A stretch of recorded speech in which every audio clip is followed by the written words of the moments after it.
প্রতিশোধের জ্বালামুড়ে দিও ওয়ানা যখন হাতে নামিস ছিল কিমান কিমান কিমান কিমান হরিমারা এক দফার বাড়ি যার জগৎ জগৎ হাই কান্তমান কিমান কেনা তো ওরা প্রাণমান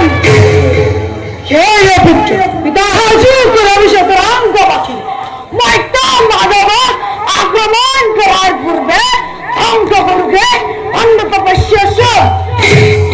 শতরাঙ্গ পাখি এফালার করা চলাই দিও